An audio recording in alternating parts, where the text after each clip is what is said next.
افسانه جرم ایمل د حوالات دننه سر په زنګونی خې د تیر وخت خیالونو او فکرونو ځان کې ډوب کړي ناست دی. د ذهن په پرده د مور غږ یو سرک وهلو، بچي زما دارو ختم شوي دي، شوګر مې هم زیات شوی دی او بلډ پریشر مې هم ورسره پریوزي. خار نه چې راځي نو ځان سره ماله دارو راوړه. ایمل ورته جواب کې وی مورې بېغمه شه، بس ته دعا کوه چې چېرته نوکري یا ښه شان روزګار راته میلو شي نو هر څه به سم شي. مور ورته دعاګانې شروع کړې. کشر ورور غږ ورکړو لالا زما بیګ شلیدلی دی، سکول کې راپسې ملګري خاندي، ماله بیګ راوړه. کشرې خور غږ ورکړو لالا زما بنګړي او والې هېرې نه کړې ګورې. ایمل د دې خبرو پند په زړه او ذهن واخیستو، مسکي مسکي روان شو. د برامدې نه بهر تلو لپاره یې ګام واخیستو نو د اور بلولو کوټګۍ کې په مشر خور نظر پریوتو. سوالي انداز کې ورته وکتل، هغه پوښه شوه، وړه یې غږل، مسکي انداز کې وویل ایمله الله پاک دې تا روغ جوړ کور ته راولي، دا ما لپاره هر څه دي. جیلر تاله کوله وکړه، د تالې د کړپ سره د ایمل د خیالي دنیا کړۍ ماته شوه او سر یې د زنګون نه اوچت کړو. جیلر ډوډۍ کېښوده او په دروند غږ یې وویل دا ډوډۍ زر وخوره، زه لږ ساعت پس لوښو پسې راځم. ایمل یوه شیبه ډوډۍ ته کتل، ذهن ته یې دا خبره راغله چې زما مور به ډوډۍ خوړلې وي که نه. نه رښتیا چې زما مور به په څه حال وي، زما پته به ورته لګېدلې وي که نه. که زما مور ته زما پته ولګېده نو هغه خو ناروغه ده، هغه به دا غم ونه زغمي چې زما زوی د تور تمبو شاته دی. پاننګوې د تړمو اوښکو لښکرې د ګریوان په لور ښکته روانې شوې. مخ ته یې دواړه لاسونه ونیول او سلګۍ یې ووهلې. ایمل د ټول کور مشر او د ګټې وټې اخري اډانه وه. پلار یې څو کلونه مخکې په یوه حادثه کې وفات شوی و. یوه خور ترې مشره وه، مور یې په ځان سختې تېرې کړې او په ایمل یې تر 14 جماعت پورې تعلیم وکړو. مشره خور یې کویدن شوې ناسته ده، د هلک کورنۍ بیا بیا د واده غوښتنه کوي، خو د ایمل مور د تش لاس له کبله د واده نیټه تر دې دمه وځنډوله. ایمل هم د حالاتو له کبله باقي تعلیم ته سم نه شو نو محنت مزدوري یې شروع کړه. څو ځله د خپلې سیمې په MNA MPA او ناظمانو پسې د نوکرۍ په غرض د هغوی حجرو ته تللی و، خو هغوی به هم یا د دروغو نیټې وعدې ورکولې او یا به یې ترې د دومره روپو مطالبه وکړه چې د ایمل که به د پلار د لاس پاتې 4 مرلې کور هم خرڅ کړی و نو دغه روپۍ به نه پوره کېدی. قرضونه پرې هم روز په روز زیاتېدل، ګرانۍ او د کور خرچو خو څه وایمه. ایمل سره د هرې خبرې غم، درد او فکر و، ولې چې هغه زیرک او حساس انسان و. د مور دارو درمل، د مشرې خور د واده غم، د کشرانو د تعلیم تربیت فکر به یې هر وخت په زړه او ذهن پنجې خښې کړې وي. خو دې سره سره یې یوه تیره غنه بله هم په زړه ښخه وه چې د هغې صرف الله پاک ته او یا هغه ته پته وه، او هغه د ایمل د ماما لور وه.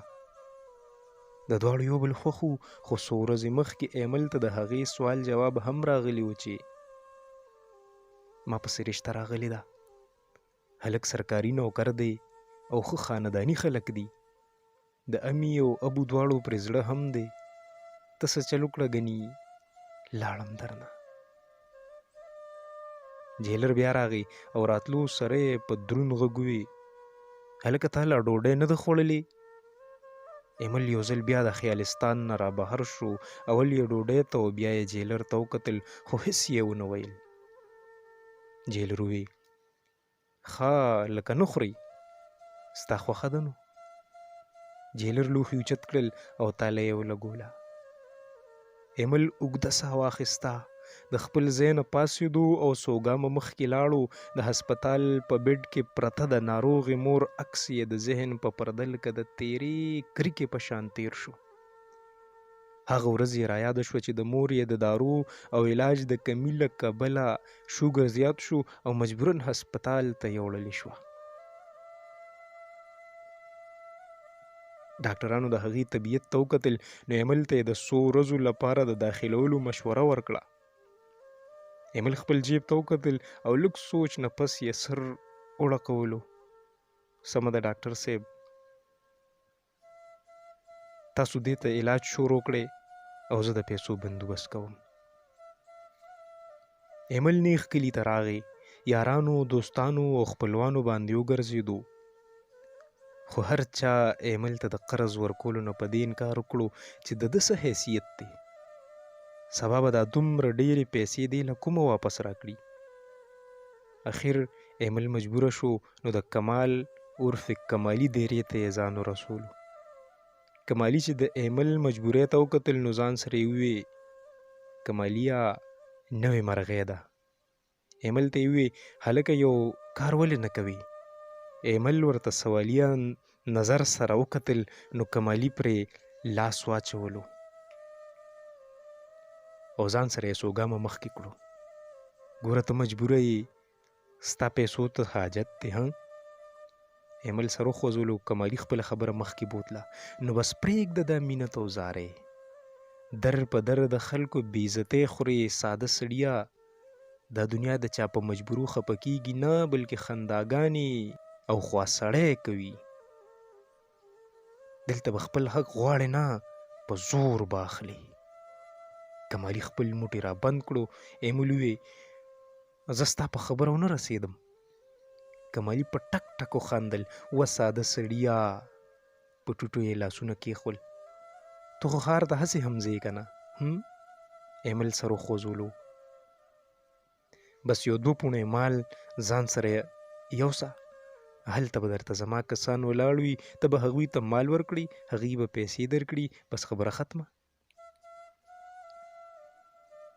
ایمل خو اول خبره ډېره بده وګڼله، خو فوراً یې د مور بیماري، د خور واده، تش جیب او نورې مجبورۍ را مخکې شوې. نو د مشرانو خبره چې حاجتمند په خټه هم اور لګوي. ایمل کمالي ته ووې دې کې به زما څه ګټه وي؟ کمالي فوراً وویل 10,000 روپۍ. ایمل حیران شو. کمالي خبره نوره هم زیاته کړه او صرف دا نه چې 100 پیرې وړې نو 10,000 روپۍ پکې د سره ستا دي. ایمل وخندل او لاس یې د کمالي لاس سره میلاو کړو.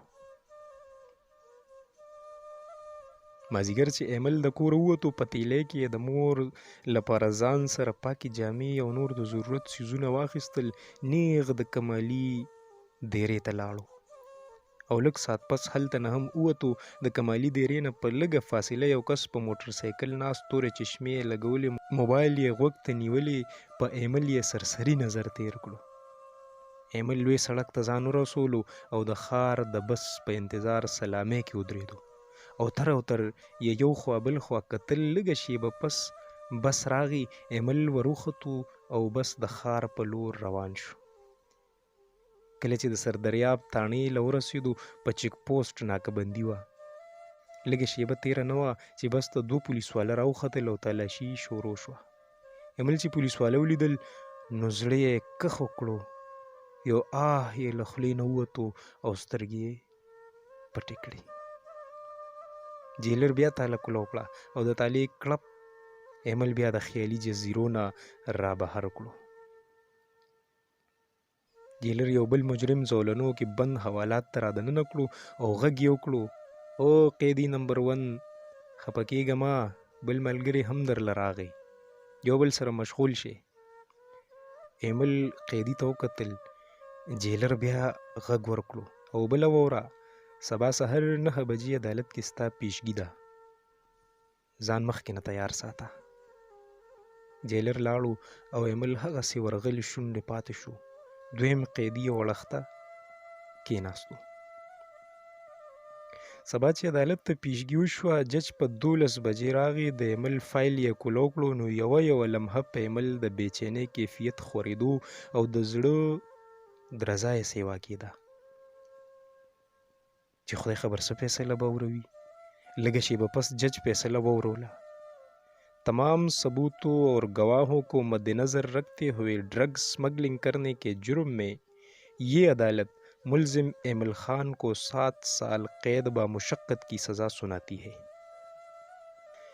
एमल सर ځوړند کړو، سترګې یې پټې کړې، د مور او خویندو وروڼو عکسونه یې بیا سترګو کې وغړېدل او د برغو تړو موښکو په شکل په دواړو اننګو راوبهېدل. په عدالت کې ناستو ټولو خلکو باندې نظر وګرځولو. جج ته یې وکتل او زړه کې یې ووې په دې جرم کې خو ما سره د معاشرې ټول خلک ملګري دي، نو بیا یوازې زه ولې مجرم شوم؟